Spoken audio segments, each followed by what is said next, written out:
चलिए आज हम बात करते हैं कि प्रीवियस ईयर क्वेश्चन जो है वो डेल्टा जी यानी गिफ्ट फ्री एनर्जी से रिलेटेड है। जो मैं आज करूंगा तो मैंने आपको कहा था कि मैं वीडियो प्रीवियस ईयर क्वेश्चन में डेल्टा जी इतना इंपॉर्टेंट है, ये सबसे ज्यादा जो डेल्टा जी पे ज्यादा क्वेश्चंस बनते हैं। नो डाउट अपन करते हैं, टाइम वेस्ट नहीं करते। A process had a delta H 240 joule का this choose minimum temperature above which the process is spontaneous। Process spontaneous है तो क्या हो जाएगा, delta G less than zero, delta G less than zero. तो आप देख सकते हैं यहां पर आप टेम्परेचर की बात करें, ठीक है, तो आप क्या बोलोगे कि delta H by delta S, sorry delta S ये आ जाएगा, देख लीजिए, यानी टेम्परेचर जो है वो ये आना चाहिए, ठीक है, यानी आपको क्या रहना चाहिए, है ना, जो भी टेम्परेचर ये रहना चाहिए। ओके, अब हमारे पास जो आंसर क्या आता है कि यहां पर डेल्टा एच कितना है 200, यहां पर कितना है 40, ओके, तो ये कितना आ जाएगा 5 केल्विन, कितना आ जाएगा हमारे पास 5 केल्विन आ जाएगा। Is it clear to all of you? यानी हमारे पास यदि बात करें तो देखिए 5 केल्विन चाहिए, यानी आपको मिनिमम टेम्परेचर कितना हुआ है 5 केल्विन, यानी आप इसको जीरो भी नहीं लिखे, मान लीजिए आपके पास ये जीरो भी नहीं लिखते तो आप क्या कर सकते हो, एटलीस्ट इक्वल लिख दीजिए, इक्वल टू जीरो, तो एटलीस्ट आपको ये तो समझ में आ गया है कि टेम्परेचर मिनिमम 5 केल्विन तो चाहिए, ठीक है। अब आप देखो यहां पर देखिए दोनों पॉजिटिव है, दोनों क्या है पॉजिटिव है, ठीक है, जब दोनों पॉजिटिव है तो टेम्परेचर देखिए ये पॉजिटिव है और ये भी पॉजिटिव है, तो टेम्परेचर क्या करेगा 5 केल्विन से ऊपर जाना चाहिए। तो यानी इसलिए मैंने ये क्या कहा था कि ये 5 हुआ तो temperature should be greater then 5 kelvin, ठीक है, तो क्या होगा स्पॉन्टेनियस होगा। हालांकि इसने मिनिमम टेम्परेचर पूछा है तो कम से कम टेम्परेचर तो 5 केल्विन आ जाएगा, ठीक है। कई बार क्या होता है बच्चों, कई बार यही क्वेश्चन को कैसे पूछा जाता है, देखिए ध्यान दीजिएगा, मिनिमम टेम्परेचर पूछा है तो हमने जो है डेल्टा जी की वैल्यू जीरो निकाल दी, यानी आपके पास टेम्परेचर आ गया 5 केल्विन, ठीक है, यानी मैंने यहाँ पर 5 केल्विन आ गया। अब 5 केल्विन तो अब हमारे को समझना क्या है, यदि आपको इस कर्व से नहीं समझ में आता है तो आपको पता है ये दोनों पॉजिटिव है, ठीक है, यानी यहाँ पर टेम्परेचर 5 केल्विन से ऊपर ले जाऊंगा तभी this is higher, this become low, यदि है ना, तो लो माइनस हायर तभी डेल्टा जी नेगेटिव आएगा, ठीक है, इसलिए यहां पर 5 केल्विन लिख दिया। एक तरीका तो ये आता है, दूसरा तरीका क्या आता है कि the temperature at which the process is spontaneous, यदि यही चीज अबव नहीं आएगा, यदि देखो अबव पूछा है ना इसलिए अपन को 5 केल्विन है, यदि मान लीजिए अबव नहीं होता, ठीक है, मैं कर रहा हूं क्योंकि क्वेश्चन अपन कर चुके हैं, ये होता है कि the temperature choose temperature at which the process will be spontaneous, ठीक है। मान लीजिए एक ऑप्शन, मान लीजिए आपका ये आ जाता 2 केल्विन, ठीक है, आपने क्या निकाला 5 केल्विन, बट टेम्परेचर 5 केल्विन नहीं होना चाहिए, 5 केल्विन से ज्यादा होना चाहिए, तो 5 केल्विन से ज्यादा यही ऑप्शन सारा था कि नहीं आ रहा, ठीक है, ये 5 केल्विन है और ये 5 केल्विन से नीचे है, हमें चाहिए टेम्परेचर अबव देन 5 केल्विन, तो यदि ये लैंग्वेज होती कि choose temperature at which the process will be spontaneous तो आप फिर 20 लिखते, बट यहां क्वेश्चन क्या था कि चूज मिनिमम टेम्परेचर अबव विच, तो यानी delta H by delta S आपको निकालना है, दोनों में समझ लीजिएगा सिचुएशन, ठीक है। तो आई होप यहां तक क्लियर हुआ है। अब देखिए ये जो लास्ट लेक्चर में इक्विलिब्रियम वाला जो कांसेप्ट अपन ने सीखा था उस पे बेस्ड है ये, ठीक है। अब देखिए यहां पर आप देखेंगे तो आपके पास फॉर द रिएक्शन दिस हमने इक्विलिब्रियम कांस्टेंट पढ़ा था, इक्विलिब्रियम कांस्टेंट क्या पढ़ा था, K equilibrium is equal to product upon reactant है, ठीक है। आपने ये भी पढ़ा था कि delta G greater than zero when K equilibrium less than 1, delta G less than zero यानी के इक्विलिब्रियम ग्रेटर देन 1, ये कंडीशन मैंने लास्ट में लिखाई थी। अब देखिए यहां पर आपके पास यदि के इक्विलिब्रियम लेस देन 1 है, के इक्विलिब्रियम लेस देन 1 है, इसका मतलब क्या हुआ है कि लेस देन 1 का मतलब ये वैल्यू आ जाएगी एंड ग्रेटर देन 1 का मतलब ये आएगी, इसका मतलब यहां पर जो है x ग्रेटर है और यहां पर क्या हो जाएगा y ग्रेटर देन x है, y ग्रेटर देन x है। इसका मतलब y के यानी आपको क्या है डेल्टा जी में चाहिए y ये है। सपोज आपके पास तीन ऑप्शन है, मेजर कंपोनेंट पूछे हैं तो मेजर कंपोनेंट वाले तीन ऑप्शन है x वाले, यानी ये कंडीशन जहां पर x ग्रेटर देन y है। तो अब आपके पास क्या है डेल्टा जी वैल्यू दिया हुआ है फॉर द केमिकल रिएक्शन। तो डेल्टा जी कितना दिया हुआ है 120 माइनस 3/8। ठीक है, अब आप देख लीजिए मैं जीरो पे ले लेता हूं, सबसे आसान है मेरे को काम। तो सबसे पहले जीरो पे मैंने ले लिया इक्वल टू 3/8 t, 3 क्या हो जाएगा 4, 48 4 जा 320, यानी 320 केल्विन टेम्परेचर है। 320 केल्विन टेम्परेचर आ गया जहां पर डेल्टा जी जीरो है, डेल्टा जी स्टैंडर्ड जीरो है। हमारे को क्या चाहिए कि जिसमें x ग्रेटर देन y हो या y ग्रेटर देन x है, दोनों कंडीशन अपन चेक कर लेते हैं। ठीक है, अब मान लीजिए आपको क्या है ये चाहिए जिसमें y ज्यादा है, y ज्यादा है बट आप देखेंगे 320 यानी 320। अब मान लीजिए टेम्परेचर 320 पे जीरो है तो 320 से लेस लूं, 320 से क्या मैं लूं लेस लूं। 320 पे जीरो समझ लीजिए 320 पे जीरो आया है, डेल्टा जी जीरो है, 320 से लेस दो यानी टेम्परेचर पहली कंडीशन आएगी टेम्परेचर लेस देन 320 केल्विन। ठीक है, तो मेरा डेल्टा जी स्टैंडर्ड क्या हुआ, ये लेस हुआ, ये लेस हुआ, तो मेरा delta G standard greater than zero हो गया। पहली बात समझ में आई।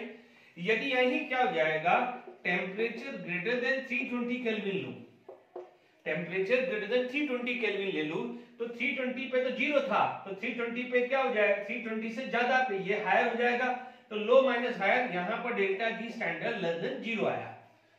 ठीक है, बात समझ में आ गई, बिल्कुल सिंपल है। ठीक है, अब आपको चाहिए क्या कंडीशंस हैं।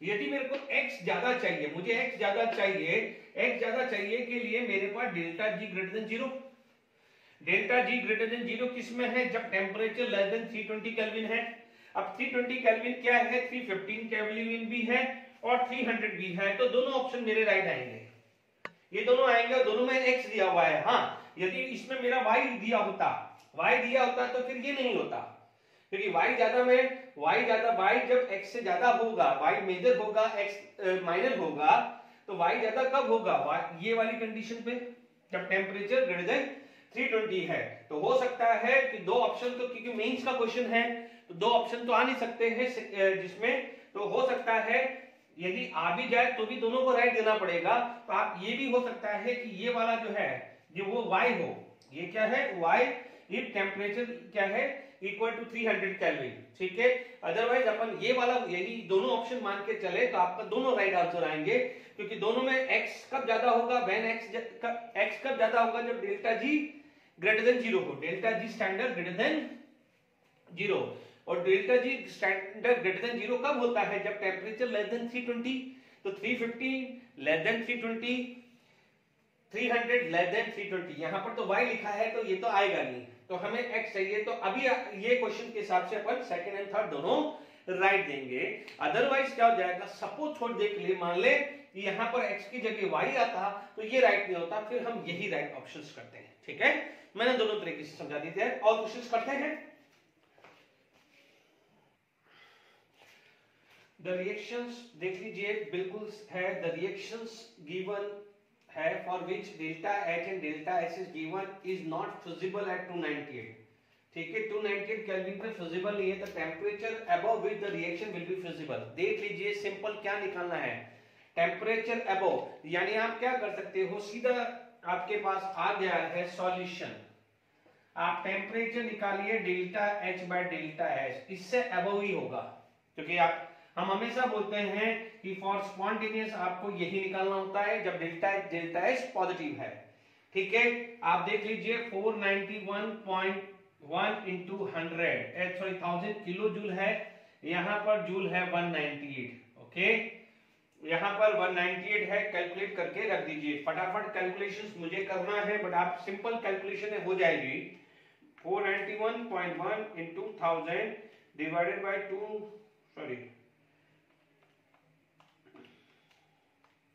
ये आ रहा है 2480.3, ये आ रहा है 2480.3 केल्विन, यानी इस टेम्परेचर के अबव आपका फिजिबल होगा। सिंपल यही आ रहा है, this is condition for the spontaneous process.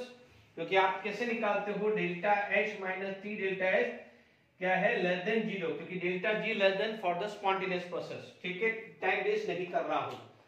अब आप देखो given delta G standard is equal to a minus BT where a b are non zero constant, which of the following statement. ये जो relations है Gibbs Helmholtz equation है, delta G या delta G equal to delta H minus T delta S है ना। Standard condition है तो ये स्टैंडर्ड कंडीशन है, तो ये सब स्टैंडर्ड कंडीशन में आ जाएंगे। अब आप देखो इसको कोरिलेट करते हैं। आपको दिया हुआ है delta G standard equal to a minus B T, इसका मतलब डेल्टा जी स्टैंडर्ड बी है और डेल्टा एस स्टैंडर्ड ए है। ठीक है, जबकि डेल्टा एस हमारे को दिया है एंडोथर्मिक एक्सोथर्मिक। एंडोथर्मिक के लिए delta H is positive for endothermic के लिए डेल्टा एच क्या होता है, पॉजिटिव होता है। That mean delta H greater than zero. तो अब आप देख लीजिए डेल्टा एच को रिप्रेजेंट ए कर रहा है, बी एंट्रोपी को कर रहा है। एंट्रोपी से एंडोथर्मिक एक्सोथर्मिक नहीं पता चलता है, बार बार रिपीट कर रहा हूं। तो आप देख लीजिए A should be greater than zero. तो अब आप देख लीजिए एक्सोथर्मिक एंडोथर्मिक, तो endothermic if A is greater than zero. ध्यान दीजिए कितने सिंपल क्वेश्चंस हैं डेल्टा जी पे। ठीक है, आगे बढ़ते हैं फटाफट। देखिए क्वेश्चंस है, अ प्रोसेस विल बी, देखिए बिल्कुल simple question, a process will be spontaneous at all temperature. याद आ रहा है, टेबल बनाया था स्पॉन्टेनियसली में, आप चेक कर लीजिए, फटाफट से देख लेते हैं कि delta G is equal to delta H minus T delta H. For spontaneous process delta G should be less than zero for spontaneous process. ठीक है, आप ध्यान दीजिए, यानी मेरे को हर टेम्परेचर पे, यदि ये हर टेम्परेचर पे चाहिए तो ये मैं नेगेटिव ले लूं और ये मैं पॉजिटिव ले लूं। तो देखो जब पॉजिटिव लूंगा तो इट रिमेन नेगेटिव, और ये नेगेटिव लूंगा तो ठीक है, कुछ भी वैल्यू लेता हूं मेरे पास क्या है, नेगेटिव। मैं टाइम वेस्ट नहीं कर रहा हूं, मेरे पास राइट आंसर है। ठीक है, ऑलरेडी टेबल पे अपन डिस्कस कर चुके हैं। ठीक है, तो ये इस पे हर टेम्परेचर पे वो क्या आएगा, नेगेटिव एंड पॉजिटिव। क्योंकि बहुत सारे क्वेश्चन, मैं चाह रहा हूं कि ज्यादा ज्यादा क्वेश्चंस आपके सामने डिस्कस करके जाऊं। Incorrect match of the following. ठीक है, अपन ने पढ़ा हुआ है delta G standard minus 2.303 RT net log के पढ़ा हुआ है। ठीक है, डेल्टा जी स्टैंडर्ड के इक्वल टू दी, ये राइट स्टेटमेंट है। ठीक है, ये राइट है। Delta G standard less than zero, ये रॉन्ग है। आप देखिए ये राइट है, एंड लेस देन दिस, तो ये भी राइट है। तो अपना आंसर क्या आ जाएगा, ये आएगा। इनकरेक्ट पूछा है ना, देख लीजिए, जब k इक्वल टू 1 है तो log 1 इज 0, तो डेल्टा जी स्टैंडर्ड 0। जब k की वैल्यू ग्रेटर देन 1 है, k की वैल्यू ग्रेटर देन 1 है तो this is positive and minus negative, तो delta G standard less than 0। k की वैल्यू लेस देन 1 है तो this become negative and negative it is going to be positive. तो आपसे पूछा गया है इनकरेक्ट, तो ये पूछा हुआ, ये तीनों कंडीशंस भी मैंने लास्ट लेक्चर में डिस्कस की हुई है। ठीक है, for the reaction A lead to B, ठीक है, delta U and delta S, clear है। इसने क्या पूछा है, किलो कैलोरी में मांगा है, बट हमारे को पता है कि delta G is equal to delta H minus T delta H। तो सबसे पहले आप डेल्टा H निकाल दीजिए, delta H equal to delta U plus, है ना, डेल्टा nRT है ना। टेम्परेचर है 300 केल्विन, ये गैस है और ये लिक्विड है, तो डेल्टा N की वैल्यू आ जाएगी +2। ठीक है, R की वैल्यू में जनरली दिया होता है, बट यहाँ पर R की वैल्यू में 2 ले सकता हूं। ठीक है, 2 किलो कैलोरी आता है, किलो कैलोरी निकालना है, टेम्परेचर मेरा 300 है, किलो कैलोरी निकालना है तो मैं 1000 से डिवाइड करूंगा क्योंकि 2 कैलोरी है। डेल्टा U की वैल्यू कितनी आ रही है, 2.1, डेल्टा H आ गया। ओके, ये जो 2 0 है, ये 2 0 कैंसिल हो गए हैं, 2 2 जा 4, 4 plus 3, 4 into 3 12, 12 divided by 10 1.2, 2.1 plus 1.2, it is going to be 3.3 kilo calorie, 3.3 kilo calorie delta H आ गया। अब आप देखो delta G is equal to delta H minus T delta S, kilo calorie में निकालना है तो इसको तो डिस्टर्ब करना ही नहीं है। टेम्परेचर आपका 300 आ गया, ओके, और ये है 20 इंटू 20 एंड डिवाइडेड बाय 1000, क्योंकि किलो कैलोरी में करना है और ये है कैलोरी में दिया हुआ है। तो आप देखिए 0 0 कैंसिल कर दीजिए एंड 0 कर दीजिए 3 2 6 3.3 माइनस 6, तो it's come to B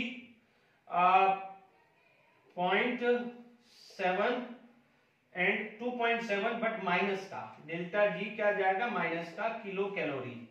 is it clear? Minus 2.7 kilo calorie आ रहा है। देख लीजिए जेडब्ल्यू में 2020 के क्वेश्चंस हैं और क्वेश्चंस करते हैं फटाफट से। देखिए कितना आसान है, कोई बड़ी बात नहीं, हल्का सा सिर्फ फॉर्मुलेस को थोड़ा दिमाग में रखना, बाकी कुछ नया नहीं है। आगे बढ़ते हैं।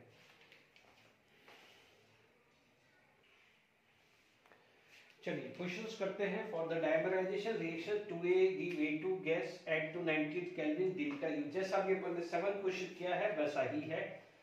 अब आप देख लीजिए, कोई दिक्कत नहीं, फटाफट से खत्म करते हैं। ठीक है, ये प्रोफाइल के क्वेश्चंस भी आपके पास हो जाएंगे। तो delta H equal to delta U plus delta nRT। ठीक है, आपको क्या है, डेल्टा G निकालना है, इन किलो जूल निकालना है। ठीक है, इन किलो जूल पर मोल। ठीक है, ये आपका क्वेश्चन जो है जेडब्ल्यू मेंस 2020 का क्वेश्चन है।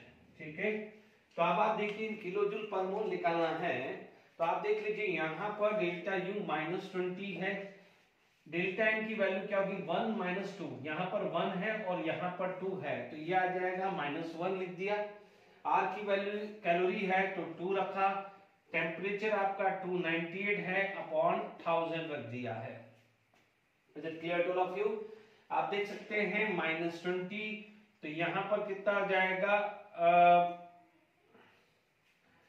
ठीक है 596 है ना, 596 डिवाइडेड बाय 1000, तो यह आ जाएगा -0.596। ठीक है, ये आ जाएगा डेल्टा H की वैल्यू आ गई है -20.596 किलो जूल। ठीक है, यहां तक क्लियर हो गया है।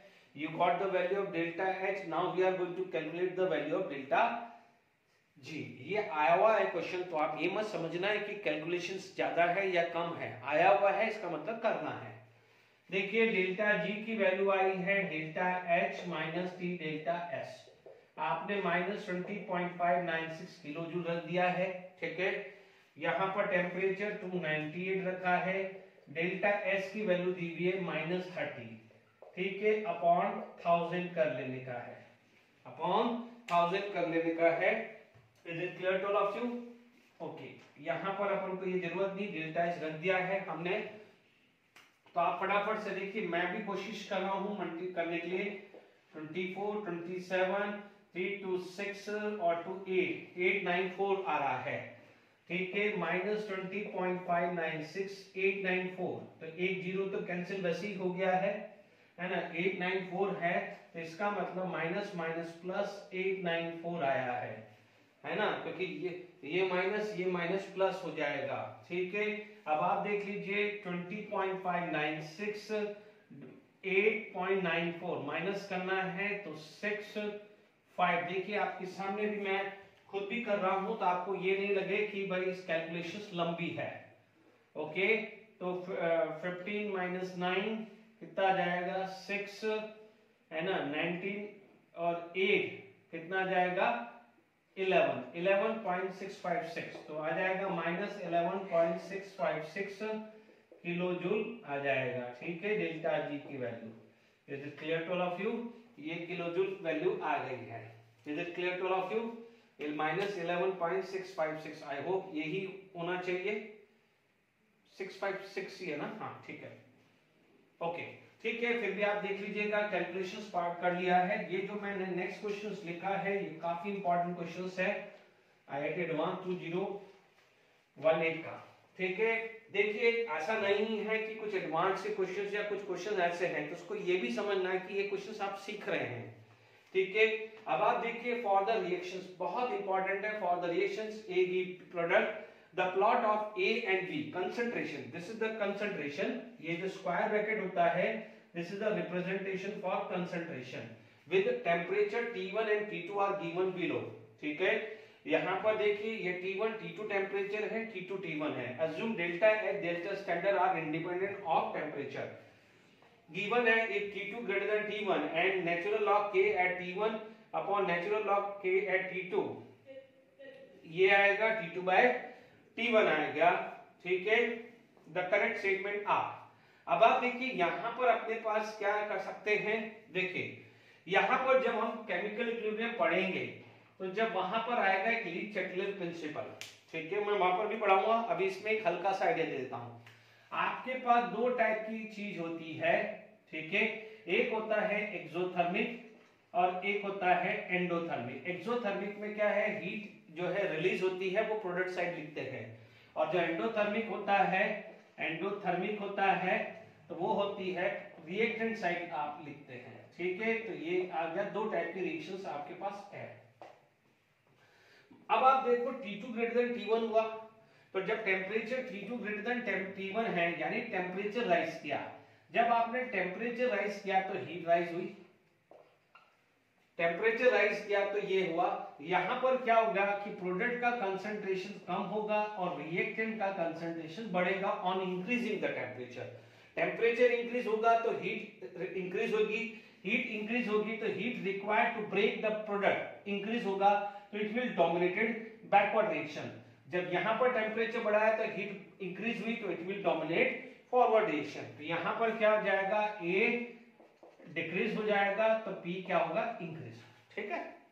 इक्विलिब्रियम कांस्टेंट हम पढ़ते हुए आ रहे हैं कि K equilibrium is equal to product upon reactant, reactant यानी यहां ए है, यहां ए है। अब आप देखो यहां प्रोडक्ट कम हुआ है, ए डिक्रीज हुआ है, तो हियर के इक्विलिब्रियम डिक्रीजेस, ठीक है। तो यानी यहां पर के इक्विलिब्रियम आपने क्या लिखा हुआ है, के इक्विलिब्रियम डिक्रीजेस, के इक्विलिब्रियम डिक्रीजेस, और यहां पर के इक्विलिब्रियम क्या हुआ है, इंक्रीज हुआ है, ठीक है। तो अब आप देखेंगे कि यहां पर इससे ये चीज क्लियर है। देखिए अब हमारे पास क्या क्या दिया हुआ है, यहां पर क्या हो रहा है कि जो ए है, देखो ए ध्यान दीजिए, टेम्परेचर T2 एंड T1, इस ग्राफ से क्लियर हो रहा है कि ए इंक्रीज हो रहा है ऑन इंक्रीजिंग द टेम्परेचर। इस ग्राफ से क्लियर हो रहा है कि जो है P है वो डिक्रीज हो रहा है ऑन इंक्रीजिंग द टेम्परेचर। तो P डिक्रीज हो रहा है और A इंक्रीज हो रहा है, तो इससे ये चीज क्लियर होगी कि this is exothermic, this is exothermic. यानी आपके पास सबसे पहले ये चीज आ गई है कि delta H standard less than 0। ये बहुत इंपॉर्टेंट चीज है क्योंकि यहां पर डेल्टा H स्टैंडर्ड 0 है, ठीक है। इसका मतलब हमारे पास मल्टीपल ऑप्शंस हैं, इसलिए ये मोस्टली ए करेक्ट होना चाहिए। अभी मैं यहां लग रहा हूं क्योंकि मुझे ये मिल गया है, मुझे ये चेक करना है, एंट्रोपी डिक्रीज चेक करना है। डेल्टा H मैंने पहले स्टैंडर्ड निकाला है, बहुत अच्छा कंसेप्ट है, बहुत अच्छे क्वेश्चंस हैं। तो देख लीजिए आपको ग्राफिकली, क्योंकि आप देखेंगे इस ग्राफ से ही डेल्टा H पता चल सकता है और कहीं से नहीं पता चलेगा। तो यहां तक तो क्लियर हो गया कि delta H standard less than 0 हुआ है। Is it clear to all of you? अच्छा, अब आप देखिए इसके बाद यदि आप बात करें तो delta H standard less than 0, क्योंकि के इक्विलिब्रियम क्या हुआ है, डिक्रीज हुआ है। इसका मतलब आप बोल सकते हैं कि K equilibrium at T1 temperature and के इक्विलिब्रियम एट T2 टेम्परेचर, इसमें क्या होगा कि T1 is greater than T2, और वही चीज यहां पर बोल रहा है, ठीक है। अब देखिए यहां पर आपके पास क्या क्या गिवन है, T2 ग्रेटर देन गिवन है, तो आप सेकंड पार्ट पे जाते हैं। नेचुरल लॉ के गिवन क्या क्या है, आपको गिवन क्या है कि natural log K T1 upon natural log K at T2 is greater than T2 by T1, T2 by T1 cross multiply कर दीजिए, T1 natural log K T1 greater than T2 natural log के T2 कर दिया मैंने, ठीक है, cross multiply कर दिया। अब मैंने क्या करा है, इसको मैं ऐसे भी लिख सकता हूं, है ना, minus are T1 natural log के T1, ये मल्टीप्लाई में मत रखिए, सब्सक्राइब में रखना है, ठीक है, ये ऐसे लिखो तो पता रहेगा कि this is equilibrium constant eight T1 and it is equilibrium constant eight T2। ध्यान दीजिएगा यहां पर अभी क्लियर हो गया कि इसका मैग्नीट्यूड हायर है, ये मैग्नीट्यूड हायर है, बट नेगेटिव साइन आते ही उल्टा साइन हो जाएगा, क्योंकि minus are T2 natural log के T2, मैंने क्या करा, दोनों जगह माइनस आर कर दिया है, तो ये माइनस आर तो कैंसिल हुआ ना, बट यहाँ पर क्या हो जाएगा, साइन चेंज हो गया, साइंस चेंज हो गया है, माइनस आगे लगा दिया। अभी क्या था, 14 greater than 10, 14 greater than 10, but यदि मैं माइनस करूं तो माइनस 14r और माइनस 10r, तो r की वैल्यू तो पॉजिटिव होती है, तो minus 14r is less than minus 10r हो जाएगा ना विद साइन। आई बस में। अब आप देखो ये फॉर्मूला क्या पढ़ा था, ये फॉर्मूला पढ़ा था कि डेल्टा जी स्टैंडर्ड का, delta G standard is equal to minus R T natural log K. अब आप देखो ये आ जाएगा delta G standard T1 and delta G standard T2, delta G standard T1 and delta G standard T2। इसका मतलब ये चीज क्लियर हो गया कि डेल्टा जी स्टैंडर्ड क्या हो रही है, डिक्रीज हो रही है ऑन इंक्रीजिंग द टेम्परेचर, यही हुआ ना, क्योंकि आप देखेंगे T2 ग्रेटर देन T1 ये रिलेशन दिया हुआ है, तो आपको क्या हो जाएगा कि यहां पर जो है डेल्टा जी स्टैंडर्ड, ठीक है, T2 आ गया है, ओके, तो आपके पास सॉरी डेल्टा जी स्टैंडर्ड बढ़ रहा है, ठीक है, डेल्टा जी स्टैंडर्ड क्या है, बढ़ रहा है on increasing the temperature, okay, delta G standard बढ़ रहा है ऑन इंक्रीजिंग द टेम्परेचर, ये चीज क्लियर हो जानी चाहिए, ओके, यहां तक समझ में आ रहा है।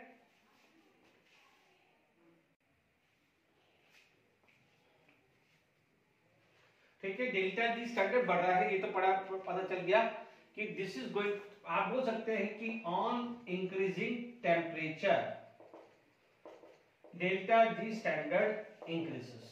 अब आप देखो इससे ये कंक्लूजन लिख रहा है, अब मुझे प्रूफ चाहिए, ठीक है, यहां तक समझ में आ गया, मैं इस चीज को रब कर रहा हूं, ये रब कर रहा हूं। अब देखिए यहां पर मेरे पास क्या हो जाएगा, delta G T1 equal to delta H standard minus T1 delta S, है ना, और क्योंकि ये तो इंडिपेंडेंट है, दोनों देखो लिखा हुआ है delta H standard delta S independent है, टेम्परेचर से इससे कोई लेना देना नहीं है, ठीक है, यहां पर डेल्टा जी को लेना देना है, देख लीजिए ये आपके सामने भी है, तो इसलिए मैंने यहां पर कुछ चेंज नहीं किया, यहां पर T2 लिखा, ये आया। अब आप देखो ये क्या हो रही है, ये नेगेटिव है क्योंकि एक्सोथर्मिक है, क्या है ये, एक्सोथर्मिक है। Is it clear to all of you? ये क्या है, एक्सोथर्मिक हुआ, एग्री? तो ये एक्सोथर्मिक हुआ है, तो यहां पर आपके पास क्या जाएगा, नेगेटिव हुआ है, ठीक है। अब आप देखो आपका टेम्परेचर ये नेगेटिव हुआ है, सपोज यहां पर ये नेगेटिव होता, मान लीजिए ये नेगेटिव ये पॉजिटिव हो जाता, तो आप समझिएगा यदि ये पॉजिटिव होता, टेक्निकली समझ लीजिए, यदि ये पॉजिटिव होता तो ये नेगेटिव नेगेटिव होता, तो आप temperature बढ़ाओगे, T2 greater than T1 आएगा, तो डेल्टा जी स्टैंडर्ड की वैल्यू नेगेटिव होती रहेगी। मान लीजिए डेल्टा G1 है, मान लीजिए 200 है, तो डेल्टा G2 क्या हो जाता, -300, तो ये वैल्यू क्या हो जाती, डिक्रीज हो जाती है, यदि मैग्नीट्यूड पॉइंट ऑफ व्यू देखा जाए तो ये डिक्रीज हो जाता है। बट आप देखेंगे कि यदि ये चीज आपका नेगेटिव हो, ये नेगेटिव हो, तो ये नेगेटिव नेगेटिव क्या हो जाएगा, पॉजिटिव, तो delta H plus T1 delta S, और ये माइनस है, माइनस लिख देता हूं, है ना, minus delta H plus T2 delta S हो गया। अब आप देखो T2 की ग्रेटर देन T1 आएगा, तो if this value is going to be this, तो डेल्टा G की वैल्यू क्या हो रही है, बढ़ जाएगी कि नहीं बढ़ जाएगी? Is it clear to all of you? यानी जब टेम्परेचर बढ़ रहा है तो डेल्टा G की वैल्यू बढ़ रही है, वो कब पॉसिबल है, जब डेल्टा S लेस देन 0 हो, तो यानी ये पॉसिबल कब होगा कि when delta S standard less than 0 है। आई बस में आपके सामने आप मैथमेटिकली प्रूव कर लीजिए, ठीक है, आ रही बात समझ में? क्योंकि देखिए जितना टेम्परेचर बढ़ेगा उतना पॉजिटिव साइड जाएगा। अभी देखिए, अभी मैंने कंपेयर क्या किया था, -200 -300, अभी मान लीजिए ये -200 आ गया, T1 टेम्परेचर पे ये -150 आया, तो -150 इज ग्रेटर देन -200, और टेम्परेचर बढ़ाएंगे तो हो सकता है -100 -50 हो जाए, या क्या हो जाएगा, +50 हो जाए, +100 हो जाए, यानी जैसे जैसे टेम्परेचर बढ़ा रहे हो डेल्टा जी की वैल्यू बढ़ रही है, because T2 is greater then T1। तो ये कब पॉसिबल होगा, जब डेल्टा इज नेगेटिव होगा, नेगेटिव नेगेटिव भी पॉजिटिव होगा, और आप देखेंगे कि ये रिएक्शन पॉसिबल है, रिएक्शन हो रही है ना, रिएक्शन हो रही है, तो हमने क्या पढ़ा हुआ है कि हमेशा ध्यान रखना कि जब भी रिएक्शन पॉसिबल हो रही है तो रिएक्टेंट साइड से स्टार्ट करो या प्रोडक्ट साइड से स्टार्ट करो, डेल्टा जी की वैल्यू क्या होगी, कम होगी। क्योंकि ध्यान दीजिए कि जब आपका इक्विलिब्रियम अटेन हुआ है तो अटेन तो हुआ है ना, इक्विलिब्रियम हुआ कि नहीं हुआ, जो भी रिएक्शन पॉसिबल है यानी delta G less than zero. ठीक है, तो अभी आप देखेंगे एक चीज ये हुई, एक चीज ये हुई। अब ऑप्शन में देख लीजिए, अब आप देखिए डेल्टा एक्स स्टैंडर्ड जीरो तो डेल्टा एक्स भी जीरो हो गया, तो ये आपके पास राइट आ गया आंसर। ये मान लीजिए ये ए लिख देता हूं, ये बी, ये सी एंड डी, है ना, मैंने गलत लिखा। अब देखो delta G less than zero होगा, बट ये तो नहीं है, तो ये वाला भी आपके पास ऑप्शन है डेल्टा जी लेस देन, यहां पर पॉजिटिव है, तो आपका आंसर राइट क्या आ जाएगा, ए एंड सी आया है। थोड़ा दिमाग लगाने वाला क्वेश्चन है, एक बार और ढंग से देख लीजिए, वापस से रिवाइज करा रहा हूं। इसमें क्या हुआ है कि आप चेक करेंगे कि टेम्परेचर इंक्रीज करने पे प्रोडक्ट की वैल्यू डिक्रीज हो रही है। ये जब भी पॉसिबल है इक्विलिब्रियम में जब एक्सोथर्मिक होता है। ठीक है, इससे ये पता चल गया कि delta S standard less than zero. ठीक है, उसके बाद जो गिवन था उस गिवन से हमें ये पता चल गया है कि ये खाया है, वो मैंने डेरिवेशन आपको समझा दिया। इससे पता चल रहा है कि T1 से T2 मूव करते हैं, यानी टेम्परेचर इंक्रीज करने पे डेल्टा जी बढ़ रहा है। ठीक है, डेल्टा एच नेगेटिव आ चुका है एक्सोथर्मिक यहां से। अब हमारे पास क्या हो जाएगा, सिर्फ डेल्टा एच से डिसाइड करना है। दो चीज है, यदि यहां पर ये प्लस रखते हैं तो प्लस रखते हैं तो ये तो मान लीजिए कोई बच्चा बोलता है कि सर आप प्लस रख दीजिए, यहां प्लस रख दिया तो बच्चों ये नेगेटिव है, ये नेगेटिव है। ठीक है, तो यहां पर क्या है कि टेम्परेचर ज्यादा करोगे तो -200 है, तो हो सकता है यहां पर -450 आ जाए, तो -200 -450 में से ज्यादा कौन होता है, तो आप क्या बोलोगे -200 या -450, तो -200, बट होना क्या चाहिए, ये बढ़ना चाहिए ना। इसका मतलब यहां पर यदि ये नेगेटिव हो, ये नेगेटिव हो तो नेगेटिव क्या हो जाएगा, पॉजिटिव होगा। तो टेम्परेचर की जितनी वैल्यू बढ़ाओगे तो ये हो सकता है -150 -100 हुआ, यानी it is moving toward positive and. ठीक है, तो उससे क्या हो जाएगा, डेल्टा जी क्या हो गया है, delta G less then, delta is less than zero. अब टेक्निकली भी चीजें समझिए, आप कंटिन्यूस टेम्परेचर बढ़ा रहे हो तो प्रोडक्ट कम हो रहा है, यानी बैकवर्ड जा रही है, यानी एक ऐसी स्टेज आ जाएगी कि जहां पर प्रोडक्ट होना बंद हो जाएगा या कम हो जाएगा, तो वो रिएक्शन क्या हो जाएगी, इम्पॉसिबल रिएक्शन होगी कि नहीं होगी वो रिएक्शन। क्योंकि पॉसिबल रिएक्शन कब होती है, जब रिएक्टेंट से प्रोडक्ट बने, और इम्पॉसिबल रिएक्शन कब हुई, जब उल्टा होना हो जाए। एक स्टेज ऐसी आ जाएगी कि जो प्रोडक्ट क्या हो जाएगा, बनना ही बंद हो जाएगा। ठीक है, तो वो क्या हो जाएगी, यानी रिएक्टेंट इतना सारा हो जाएगा कि प्रोडक्ट बनना बंद हो गया, क्योंकि बैकवर्ड डोमिनेट हो रही है, तो वो क्या बोलेंगे, इम्पॉसिबल रिएक्शन, ये तो बोलेंगे। और इम्पॉसिबल में क्या होता है, delta G standard greater than zero. तो ध्यान से समझ लीजिए, जैसे जैसे टेम्परेचर होगा एक ऐसी स्टेज आ जाएगी जब डेल्टा जी की वैल्यू पॉजिटिव आ जाएगी, जो इम्पॉसिबल यानी नॉन स्पॉन्टेनियस प्रोसेस होती है। तो ये भी मैंने प्रूव कर दिया। बहुत अच्छा क्वेश्चन है ये, इज इट क्लियर। इसलिए कंसेप्ट समझाने के लिए ये क्वेश्चंस को मैं यूज कर रहा, मैं चाहता तो ये इग्नोर भी कर सकता था, बट इससे क्या है, कंसेप्चुअली बहुत स्ट्रांग हो जाओगे आप। ठीक है, आगे बढ़ते हैं। देखिए क्वेश्चंस है इस साल का जेडब्ल्यू एडवांस 2020 का क्वेश्चन, पर आप देखोगे इतना लंबा है, डायग्राम है, तो घबरा जाओगे, है इजी। देखिए, consider the reaction A give B at 1000 Kelvin at a time t. The temperature of a system are increased to 2000 Kelvin and the system allowed to reach equilibrium. यानी equilibrium आ गया। Throughout this experiment, partial pressure of A was maintained at 1 bar.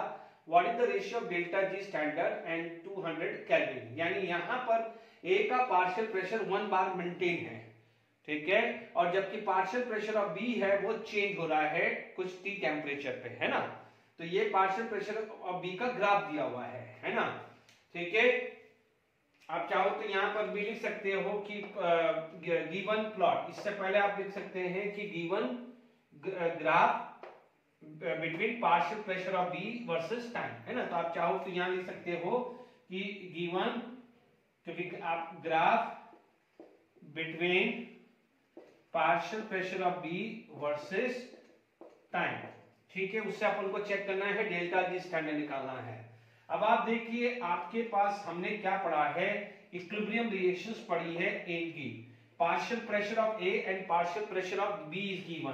तो मैंने आपको समझाया था KP, KP is equal to partial pressure of A and divided by partial pressure of B. Coefficient 1 1 ही है तो कोई टेंशन वाली बात भी नहीं है।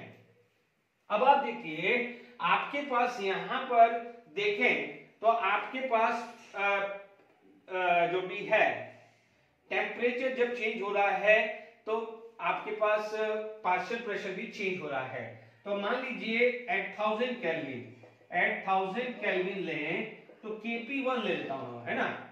तो पार्शियल प्रेशर ऑफ बी कितना है 10, ये 1 आ जाएगा तो Kp1 कितना आ जाएगा 10, क्योंकि देखो A का तो कांस्टेंट है, A तो 1 बार का 1 बार ही ले रहा है, यहां पर पार्शियल प्रेशर ऑफ B कितना है 10 बार हुआ, कहां पर हुआ 10 बार, और टेम्परेचर चेंज हो रहा है। अब मान लीजिए क्या हुआ है एट कितना हुआ है 2000 केल्विन।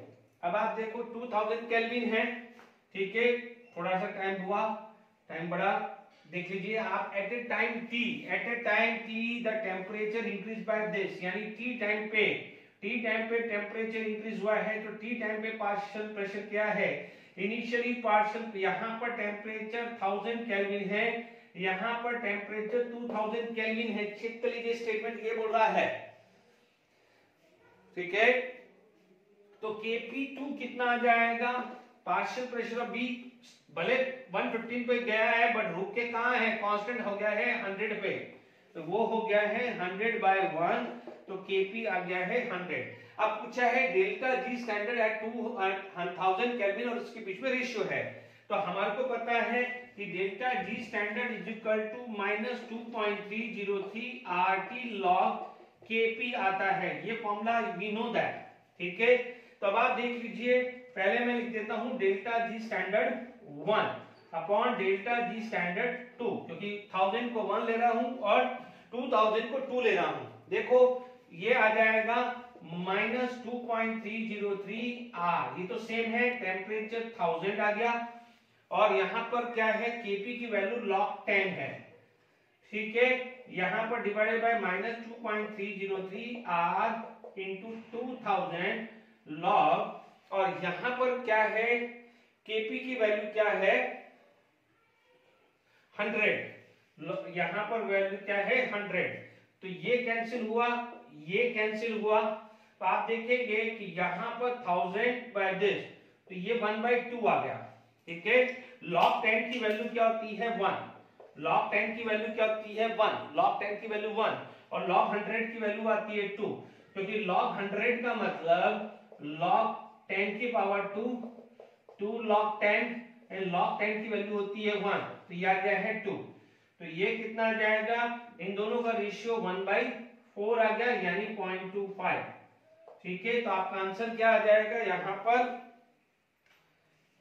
यहां पर आंसर क्या आ जाएगा 0.25। इमेजिन करके देख लीजिए कितना सिंपल जेडब्ल्यू एडवांस 2020 का क्वेश्चन है, कुछ नहीं है, अपन ये फॉर्मूला पता है, इसी का यूज क्या है, थोड़ा सा देखिए एडवांस लेवल है, थोड़ा तो दिमाग लगवाएगा, और इसमें बोल ही दिया है कि टाइम टी पे टेम्परेचर ये चीज हो चुकी है, यानी ये वाला जो टाइम पे इनिशियली टाइम किसके लिए है 1000 केल्विन के लिए लिखा हुआ है ना, कि ये consider the reaction at 1000 kelvin, 1000 kelvin से अपन ने स्टार्ट किया, टाइम टी के अंदर उसको 2000 केल्विन मिला, उस समय पार्शियल प्रेशर ऑफ बी क्या हो गया है, चेंज हो गया है, कहां पर हो गया है, चेंज हो गया है। चलिए आगे बढ़ते हैं।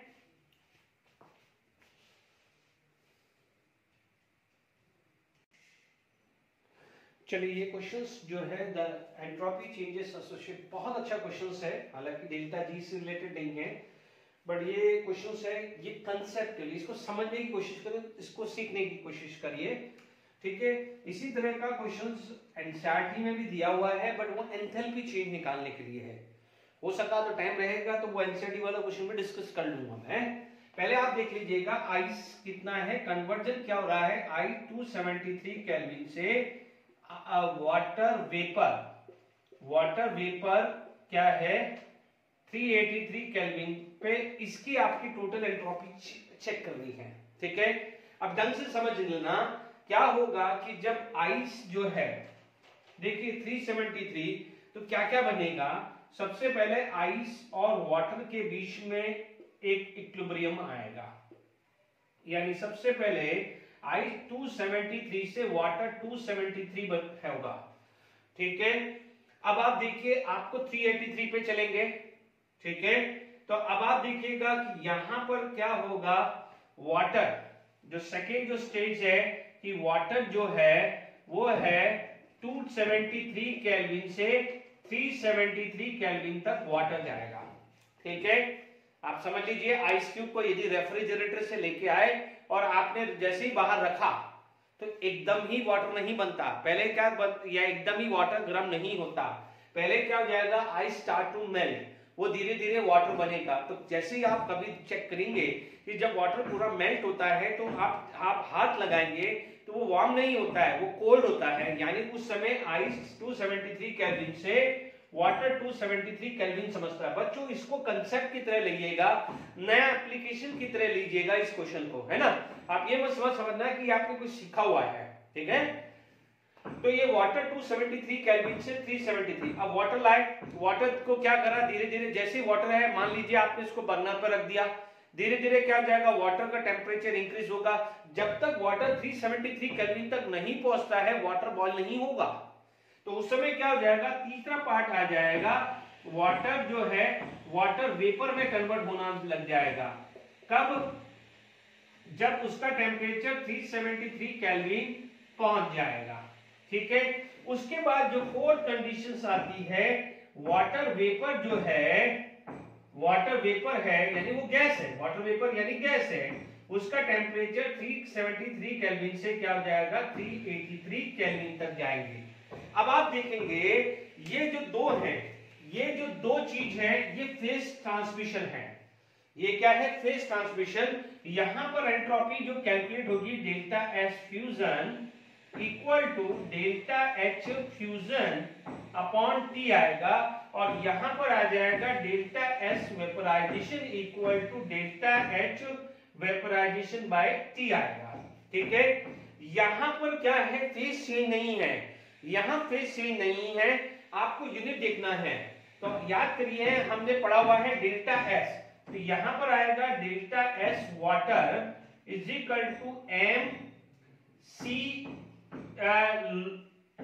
Natural log T2 by T1, ठीक है, क्योंकि टेम्परेचर चेंज हो रहा है, वॉल्यूम का कोई रिस्पेक्ट नहीं है, इसका मतलब कांस्टेंट वॉल्यूम है, ठीक है। तो हमारे पास जब कांस्टेंट आइसोकोरिक होता है या आइसोबेरिक होता है तो यही होता है ना, एमसीबी और एमसीपी। हालांकि यहाँ पर कांस्टेंट प्रेशर या कुछ नहीं स्पेसिफाई किया, तो मैंने जनरल एमसीबी, एम इसलिए लिखा है क्योंकि यहाँ पर क्या जाएगा, यूनिट जो है पर केजी है, पर केजी है, पर मोल नहीं है, पर मोल होता तो हम एन लिखा करते थे। Is it clear to all of you. यहाँ पर डेल्टा एस वाटर वेपर क्या हो जाएगा, M C natural log T2 by T1 आएगा, natural log T2 by T1 आएगा। Is it clear to all of you, okay. तो ये आपके पास क्या क्या चीज कैलकुलेट करनी है वो समझ में आ गया होगा, आई होप, ओके। तो बहुत अच्छा क्वेश्चन है, अब तो क्या है, आसान हो गया। अब हमारे पास कैलकुलेशंस ही करनी है आपको, ये आ जाएगा S1 S2 S3 S4, इन सबका टोटल आपको करना है। इज इट क्लियर, कंसेप्ट मैंने समझा दिया है आपको, 1 बाय 1 आपको सॉल्व करना है। Is it clear to all of you. यहां पर आप देखेंगे सबसे पहला डेल्टा एस जो टोटल है, डेल्टा एस जो टोटल है, सबसे पहला डेल्टा एच फ्यूजन, फ्यूजन कहां है, ये है। अब आप देखो यहां पर आपको 1 kg के लिए ही निकालना है, इसलिए कोई टेंशन नहीं है, और आंसर भी पर kg ही आया है, इसलिए कोई गड़बड़ी नहीं है। तो पहला क्या जाएगा, दिस वन क्या होगा आपका 334। अब टेम्परेचर क्या है 273, फ्यूजन कब होता है, जब 273 होता है प्लस, ठीक है। यहां पर मास 1 ही है, ये वाटर का था, वाटर का क्या है, ये कितना है 4.2 है ना, 2.303 मल्टीप्लाई करना पड़ेगा लॉग T2। टेम्परेचर क्या था 273 से 373 बना था टेम्परेचर, याद करिए। ये क्या था 373 पे। यदि यहां पर आप करेंगे तो ये वैल्यू कितनी आ रही है, वेपोराइजेशन का 2491 और 373 है। देख लीजिए यहां था, यहां पर वाटर वेपर का क्या है, मास 1 kg है। सी की वैल्यू वाटर वेपर की कितनी दी हुई है, वाटर वेपर की सी की वैल्यू 2 दी हुई है। 2.303 करना पड़ेगा क्योंकि नेचुरल लॉग को लॉग टू द बेस 10, क्योंकि यहाँ लॉग दिया है, यहाँ लॉग कितना आ जाएगा 383 बाय 373। तो यहां तक आपको ये टोटल करना पड़ेगा। Is it clear to all of you? यहां तक आपको समझ में आ गया होगा। Is it clear to all of you? यहां पर आपको समझ में आ गया है। अब इस सब का जब आप टोटल कर रहे हैं, is it clear to all of you? ठीक है, आप देख सकते हैं यहां पर मैं यहां पर टोटल लिख देता हूं, टाइम नहीं वेस्ट करना। देखिए दिस डिवाइडेड बाय दिस का मल्टीप्लिकेशन, क्योंकि log 373 है, log m by n, log m minus log n, यानी दिस माइनस दिस हो जाएगा, दिस माइनस दिस, उसका ये मल्टीप्लाई बाय दिस ये आ जाएगा, दिस डिवाइडेड बाय दिस ये आएगा, log 383 दिस माइनस दिस, जो भी वैल्यू आएगा मल्टीप्लाई बाय दिस आपको ये मिलेगा। इन तीनों का जो टोटल है वो आप देख सकते हैं, this is going to be 9.26 kilo joule KG per kelvin. ठीक है, यानी आपका आंसर ये आया है। Is it clear to all of you? यानी ये बहुत इंपॉर्टेंट चीज आपका ये क्वेश्चन बन जाता है। Is it clear to all of you? मैं एक क्वेश्चन इस पे एनसीईआरटी का एक क्वेश्चन डिस्कस करता हूं, प्रीवियस ईयर का नहीं है, एक कॉन्फिडेंस के लिए, वो एंथैल्पी के लिए। ठीक है, देखिए this is not A previous year question. मान लीजिए जो अभी इससे पहले वाला था उसी तरह की, इस तरह का कंसेप्ट स्ट्रांग करने के लिए ये मैंने आपके लिए लिया है कि आपका कंसेप्ट स्ट्रांग हो जाए। देखिए calculate delta H on freezing of 1 mole of water at 10 degree Celsius to the ice S minus 10 degree. यानी अब उल्टा चल रहा है, उल्टा चल रहा है, इसलिए ध्यान रखना है, साइन का जरा ध्यान रखना पड़ेगा, टेम्परेचर का भी ध्यान रखना पड़ेगा। ठीक है, अब आप देख लीजिए यहां पर कहां से जर्नी स्टार्ट हुई है, वाटर 10 डिग्री सेल्सियस पे था। सबसे पहले वाटर किस पे आएगा, 0 डिग्री सेल्सियस पे जब फ्रीजिंग होगी। अब वाटर 0 डिग्री सेल्सियस से क्या हो जाएगा, आइस 0 डिग्री सेल्सियस बनेगा।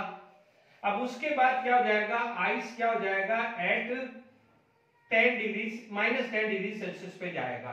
ठीक है, आपके पास यहां पर भले ये एंट्रोपी का क्वेश्चन नहीं है, एंथैल्पी का है, बट कंसेप्ट समझने के लिए बहुत अच्छा क्वेश्चन है ये। अब आप देख लीजिए यहां पर आपको डेल्टा एच चाहिए, डेल्टा H1, यानी इस केस में आपके पास क्या है, Cp delta T and Cp delta T. ठीक है, एंड 1 मोल ही है। Cp की वैल्यू कितनी दी हुई है, 75.3, क्योंकि H2 लिक्विड का है, this is not H2 gas, this is H2 solid, sorry, ये 75.3 दिया हुआ है। अच्छा, टेम्परेचर ध्यान रखना, this is final, this is initial, this is final, this is initial. ठीक है, तो 0 माइनस 10 करना है, नॉट 10 माइनस 0, गलती नहीं करना है क्योंकि आप फ्रीजिंग कर रहे हो, यहां गड़बड़ी हो जाएगी। तो यहां पर आपके आ जाएगा -753 जूल आ जाएगा आपको। ठीक है, अब आप बोलोगे यहां पर देखो मैं डिफरेंस निकालना है तो टेम्परेचर इन डिग्री सेल्सियस रखूं या केल्विन रखूं, डिफरेंस 10 ही आने वाला है। 273 माइनस 283 माइनस 10 ही आना है, तो माइनस ही आ गया है। ठीक है, अब दूसरा क्या है, ये वाला डेल्टा H1 आ गया, यहां डेल्टा H2 आ जाएगा और यहां डेल्टा H3 आ जाएगा। सेकेंड आप निकालने जा रहे हैं डेल्टा H2, बट यहां पर क्या है, यहां पर आपका क्या है, डेल्टा H गिवन है फ्यूजन का, बट ये फ्यूजन का दिया हुआ है, और यहां पर है आपका फ्रीजिंग का है। फ्यूजन का मतलब आइस से वाटर आपको दिया हुआ है डेल्टा एच, बट हमें चाहिए वाटर से आइस। तो आपको समझ जा चुका हूं कि यदि ये डेल्टा एच पॉजिटिव है तो इसका उल्टा क्या हो जाएगा, डेल्टा एच नेगेटिव आ जाएगा। समझ लीजिएगा, यदि इस डायरेक्शन ये प्लस है तो उसका अपोजिट डायरेक्शन क्या हो जाएगा, माइनस। ये हम पढ़ते हैं। ठीक है, तो ध्यान दीजिएगा डेल्टा एच की वैल्यू माइनस आएगी, गलती मत करना। फ्यूजन का मतलब मेल्टिंग, फ्यूजन का मतलब मेल्टिंग, यानी आप देखोगे जब हीट दोगे तभी तो आइस मेल्ट होगा। तो इसका मतलब वाटर से आइस बनाना है तो हीट लॉस होगी कि नहीं होगी, टेक्निकली समझ लीजिए। आइस को जब आप हीट एब्जॉर्ब करेगा तभी तो मेल्ट होगा, इसलिए यहाँ पर प्लस है, एंडोथर्मिक है। इसका मतलब हमें तो वाटर से आइस चाहिए ना, वाटर से आइस चाहिए, तो ये क्या हो जाएगा, साइन रिवर्स हो जाएगा, ये गलती मत करिएगा। देखिए यहाँ पर यूनिट है किलो जूल, ये यूनिट क्या है, किलो जूल। तो आप क्या करिएगा, इसको 1000 से मल्टीप्लाई कर दीजिएगा, ये वैल्यू आ जाएगी 6030 माइनस जूल आ जाएगा, ठीक है। पर मोल ही है, इसमें कोई दिक्कत नहीं, किलो जूल पर मोल लिख दीजिए तो 1 मोल के लिए आएगा। अब थर्ड चीज आ जाएगी डेल्टा H3। अब आप देखो यहां पर आइस है, यहां पर आइस से 0 डिग्री सेल्सियस से -10 हुआ है, 1 मोल ही है, एनसीपी डेल्टा है 1, सीपी की वैल्यू ये 36.8 है, टेम्परेचर कितना है -10, देखो फाइनल इज -10 एंड 0, ठीक है। यहां पर 0 -10 था, यहां पर -10 0 है, आना माइनस ही है, तो यहां पर भी क्या हो जाएगा, माइनस 36.8 ही आने वाला है, ये जूल में ही है। अब टोटल कितना हो गया, delta H H1 plus H2 plus H3 आ गया, ठीक है। ये एनसीईआरटी का अनसॉल्व्ड क्वेश्चन है, ध्यान रखिएगा, है ना। तब आप देखिए ये आ गया -753 प्लस -6030 प्लस -36.8 जूल आ गया, चेक कर लीजिएगा। सॉरी ये 368 आएगा क्योंकि 10 मल्टीप्लाई है ना, 368 आएगा, ये क्या हो जाएगा 368, ठीक है।